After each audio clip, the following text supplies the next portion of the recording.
Munomu tine zvinhu zvakasiyana siyana zviri munomu. Tine nhau yemapakatwa ari apa. Mapakatwa aya tinomashandisa izvozvi mazuva ano tinomashandisa panyaya yekuloka. Varume vaya vanenge vachinetsa kana kuti vakadzi vanenge vachinetsa ndo patikushandisa mapakatwa iwoya ari apa. Saka mapakatwa aya tine zvatinosanganisa nazvo togadzira munamatopi iwoyo. Nerimwe bakatwa remadzinza riri apa pero ramuri kuona rakasungirwa jira dzvuku iro. Bakatwa iroro rine zvarinoita panhau dzekuti pamusha panetsa. Pane zviri kuitika machiripiti kana chingave chii. Bakatwa iroro tikaringokutambisa kuti enda unoshandisa bakatwa iroro rine zvarinobatsira zvakare. Kana kuti varume vaya vanenge vachinzi vatiza dzimba kana kuti vakadzi vatiza dzimba, bakatwa iroro futi zvakare hombero rine zvarinoshanda bakatwa iroro kugadzira kudzosa mudiwa wako. Yes, saka kungotora chete ukangotumira foto rake chete chero uri kunze kwenyika, kungotumira foto rake chete ripisa panapa. Toisa dota racho mukati mebakatwa umu. Pane zvitanga kuita sei kutoitika ipapo. Chero ingawo bhizimusi rako risiri kufamba zvakanaka, wakatitumira isusu kuti baba achida kuti mutiitire zvakati nezvakati. Tine magadziro atinoita rusero, marusero amuri kuona. Pane zvipfeko zvinenge zviripo pasi perusero apa zvatinogadzira nazvo. Rimwe rusero rino hoko dziripo ipopa dzemhiko dziripo ipopapo. Saka kureva kuti zvipfeko chita zvipfeko zvevanhu vanenge vachita musindo chaizvo. Kana kuti vanenge vachita isusu here isusu hatigadzirika isusu kuno kutotopedza masipotsi. Yes. Saka ndo zvinhu zvakafanana neizvozvo. Zvakafanana nemagirazi ari apa payo. Magirazi ayo ane nhau dzekuti inini ndine nyaya dzevanhu dzandinotora pagirazi ipapo. Dzinyaya dzevanhu dzandinotora pagirazi ndinokwanisa kudziona chete. Iye munhu haana chandokwanisa kuona, asi ndinokwanisa kuziva kuti iwewe unenge wakamboita nyaya dzakati nedzakati dzakati dzakati. Ndizvanini ndaona pagirazi ipapo. Saka magirazi aya ane zvaanoshanda. Anokasira kuti mudiwa wako akatsire kudzoka. Kana kuti nhau yebasa richinetsa tine zvada kuti tigadzire nyaya dzebasa futi magirazi anoshanda nyaya dzebasa. Yes, makati amuri kuona kwa aya agara ane makizi anayo. Makati iyo agara ane makizi anenge arimo mukati imomo. Saka ndo zvimwe zvezvinhu zviri papi zviri panapa zvatinoshandisa mukomaziko zvakawanda wanda zvatinenge tichiitira basa redu ratinenge tichibatsirana novanhu pano. Saka ndotenda kuti ndo zvinenge zviripo. Yes, zvikontena haimwe minamato yevanhu iyi. Minamato yevanhu kuti munhu ashande pafana po munhu akachindanetsekana. Andi zvakafanira kuti mukuona kuti umuto nepicture ririmo iri ritori mukati nditeka. Kureva kuti pane munhu akati andanetsekana zvakati. Tine imwe minamato yatinenge takabata ipopapo yekuti minamato yedu tinongoitora totonga kuti mvura ine zvakati mune mvura dzemumhango mune zvinhu zvakasiyana siyana zviripopa zvokuti kakupa kuti enda unoshandisa zvinhu zvautanga kufamba zvakaita sei zvakanaka. Like vai vanenge vachiti mabhizimusi edu haisi kufamba, zvinhu haisi kutambanuka, zvinofanira kufamba zvakaita sei zvakanaka. Like tine minamato yakasiyana siyana mabhodhoro amuri kuona yeminamato iyoyoyo. Like bhodhoro repakatiro ndiri kuti kana munhu asingasumudze mumba pawa chairo ine simba tinotongo kugadzira kuti pawa ritese rimire zvinhu zvako zvitanga kutofamba watova murume chaiye. Like zvina ndino mumwe murume anga akabva kuAmerica last week aita almost 7 years no bonde no chi asi ndakamugadzira panapa akabva right. Saka chiri kuitika ndechekuti vanhu vanouya usapanapa pane kutenda mukomasi kuti anza nokutenda chete zvinoita chero kasatenda chete kana zvichingoita zvinoita sei zvinoita. Zvakafanana makadya poison mukomaziko modya poison moti inini ndadya poison saka nokutenda kwangu poison handiuraya inokuurayai nokuti inenge ichishanda. Saka zvinhu zvinoshanda hazvinzi nokutenda chete zvinoshanda zvinongoshanda handiteka. Saka ndo nhau iripo mukomaziko. Saka tiri kuti isusu matare atiri kuita akasiyana siyana mukomaziko pano. Like ndiri kuona vanhu vari kubva kunzvimbo dzakasiyana siyana vachiuya vachibatsirwa. Havashaike zvavanoshoreka vanoshora mukomaziko vaviri vatatu asi amwe nyanga notoshoreka anenge atovharidzirwa moto sauye papi vasauye pano mwa vachinji vanenge vakadarika nepano. Yes, like tine mabhizimusimeni arimo mukati umu akadarika nepano.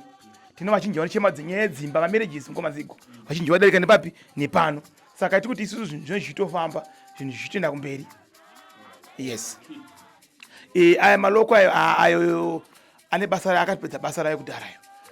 Ndiye vanhu vaiva vaita isusu tatambudzika mudzimba zvimwe zvakazara mumaharu mukomaziko zvakawanda. Saka makizi ndiyayo anoshanda panyaya yeloko asi zvimazuva tikachinja manje because pane mumwe munhu anoda kuti akaona key anoshafamba nayo. Saka mazuva takuita zvebanga manje kunoko tikaita zvebanga manje tine rimwe type yekey yokuti banga iroro kana ungawe uri mukadzi wanetsa uchihura nemurume wemunhu unotanga kutobhridha ipapo. Yes, angave murume ari kutanga kunetsa angatanga kutobhridha futi papi ipapo nokutozvimba nhengo. Yes, saka hausi uroi bangu kwamaziko, itori basa ratakatumiwa naMwari iroro kuti riite. Yes, vanhu vachengetedzeke.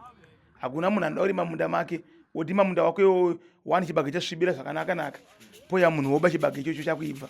Zvinoita here izvozvo? Tinawo munamato, tinawo nkomaziko, tinawo munamato wokutosimbisa vanhu panapo, kutogadzira tinawo panapo munamato wenkomaziko. Inoona kuti kupa tsono zvidai manga munomwe munda kuti ipa tsono, tora tsono kana banga iro ndikuti ibaya apa tonapa handiteka mobaya moona zvinoitika pabude kana chinapa anomapaona handiteka. Saka munamato tinawo tuno munamato chokutogadzira mbavha idzo tinawo. Tinawo munamato wokugadzira mbavha dzipi idzodzo. Ndine munamato wangu bhodhoro resvinga panapo nokuti bhodhoro iro ndakaisa zvinhu zvandinoisa imomo munhu abirwa pane zvinoitika papi ipapo. Yes, saka zhinji munhu kana achinge abirwa manje ngasakasire kubata nzvimbo ipi iyo nemaoko. Akangobata nzvimbo iyo nemaoko chete hazvigadziriki, asi kazhinji ukasabata nzvimbo iyo wokasira kumhanya uya kwatiri, aiwa tinobatsira zvinhu zviita zvichifamba. kuUK vanhu vari kungogara nkomaziko vazhinji vacho nyaya idzo dzanetsa zvishuwa nkomaziko. Vakadzi vari kudzingidza varume, havasi vakadzi chete ba nevarume wacho futiwo. Like izvo nditone mwenyaya ndikuita pana pemwe murume akutendesa mukadzi wake kudare kukoti kuti anzi adzokere kumba nemhuri apo ane 15 years. Fungidza kuti iwewe munhu auno 15 years naye asi uda kuti adzokere kupi kumba kuno kune mhuri yake nevana vako futi iwewe. Nkomaziko mhepo yedu tombonamatiwa zvine simba. Mhepo yedu namatiwa zvine simba. Ende isusu nkomaziko hatisi kumira ende asi kudzora tsvimbo nokuitira vanhu minamato iyoyo yakadaro. Saka toti chere pafoni chaipo kungotibata chete tautokudza zvokuita wakutobatsirwa. Ndotenda. Aiwa chinoitika nchoti kuyeke kune mutemo kuIngland kwasiyana nemuno muZimbabwe kuti unogona kutorova mukadzi wako mubama wotoswera 5 days usina kana kwamboendwa kana polisi isina polisi yasvika. KuIngland vanhu vazhinji vakushandisa mutemo vangoti munhu akangorwa mubama chete kana ngojungwa kana ngotukwa wotomhanya kupolisi. Andikuona kureva kuti madzimai vacho vazhinji vacho vamwe kandi varume vacho kandi vakadzi vacho inyaya yekuti vanhu havasisina basa nemarriages.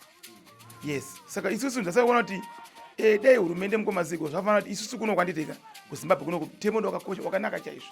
Vanhu munombonzitauriranai tu vamwe vakadzi vachiri kuno kuZimbabwe kuno kwachiri kuda dzimba ende kuUK vachiri vamwe vachiri kuda futi zvavo dzimba asi vazhinji vacho munogona kumuna maGuinness akamboitirana kuno kuZimbabwe masvika kuIngland obva watanga kudzorese on the right iwewe ndakukubatira kunoko ende hauna zvaunoita.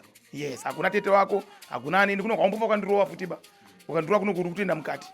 Saka muri kuona saka kureva kuti vanhu vakushanda nezvinhu zvipi izvozvo zvakanyanyisa.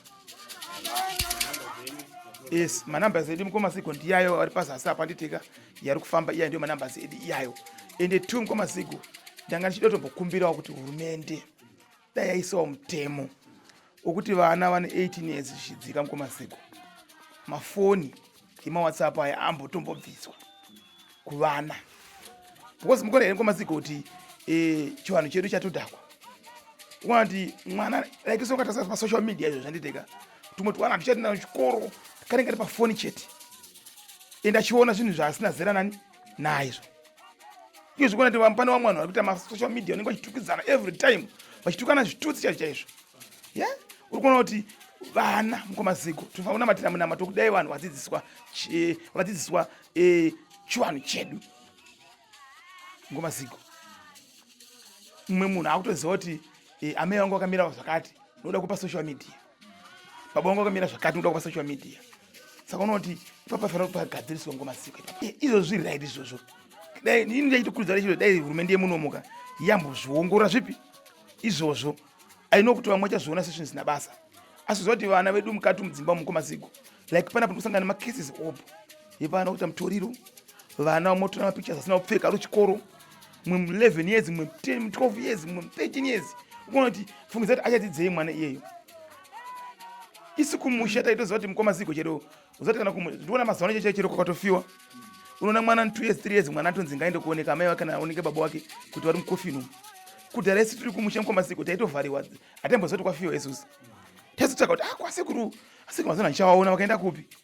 Unzwa wakafamba rwendo kuzogaragara vakutaka kubvunzwa manje vanenge ndokufa kwacho andimugona. Saka twandomazuva ndakutoziva kuti kunofiwa kunoitwa zvakati. Saka inoti nyika yedu mukomaziko inofanira kuti igadzire zvinhu zvipi izvozvo sachatokumbira kuhurumende mukomaziko kuti igadzise nyaya dzesocial media zvinyanya zvakafanira izvo mukomaziko munhu makangonesana karamba kuine mukadzi venyu zvapasocial media amasango chete kungoputikwa netai cheche paneche pakona apo ndakuti wapikisha nevanhu ndapasocial media uri kuona social media mukomaziko yakanaka inomhanyisa zvinhu nokukasira asi pamba pacho vanhu vakuishandisa zvisiririzvo yakuabuswa saka tiri kuti isusu dai mwana tiita zvakanaka izvozvi isu hatisi kumira kuti kushandisa minamato panapa mukomaziko bcause dzimwe dzacho imhepo ndo dzatiri kutobatira minamato idzodzo saka ndiri kutenda mukomaziko kuti nenguva yamandiwanisa kana nenguva yatawana tiri pano tichikurukura pasejeri panapa tiri kutiwana matambudziko mukomaziko ngaufambe wachiuya pahoride tiripo hatisi kuenda kurefisi tiri kutomirira vanhu vachiori kubva kunze kwenyika kuti vabatsire mwari vaitire zvakanaka.